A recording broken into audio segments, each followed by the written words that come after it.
Obviously, we've been very busy, Becky. This all started this past weekend when it became pretty clear where the track of the storm was going to go.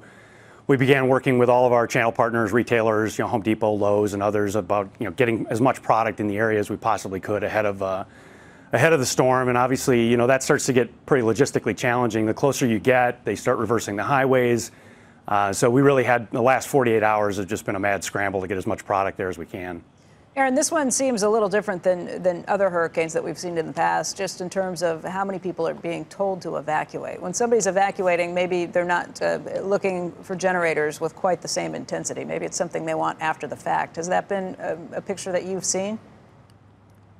Certainly, in the evacuation zones, you're absolutely right. I think it's something like 1.5 million people that have been told to leave. But really what a lot of people in the, even if you're not in the immediate evacuation zone, there's still a high likelihood you could lose power in the surrounding areas. So a lot of people still are sheltered in place, and if they're not in an evacuation zone, they're definitely in the market for that type of product. This could be an event that's very extended, a number of days. We've seen a lot of rainfall really ahead of this storm. It's been a very wet summer, and so when you get those conditions, especially in the Carolinas, Virginia, and you get a little bit of wind speed, we don't have to have 150 mile an hour winds. You can literally have 60, 70 mile an hour winds and trees topple into power lines. And we think that this is probably going to be that kind of an event. You did get a little bit of a taste of this last year with most of Florida being evacuated. What did you learn from that situation that might be applied this time around?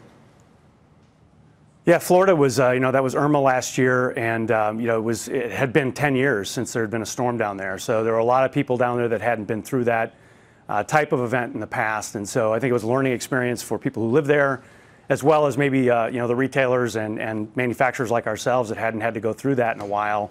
I think the big takeaway there obviously was to get more product into the area ahead of the season. The season typically starts in the June timeframe, June, July. You get a lot of thunderstorms and things that start to build in that area of the country, and you really want to have that product in place ahead of the storm. I mean, when we're trying to push trucks into those regions during the events like this, it's a lot more difficult.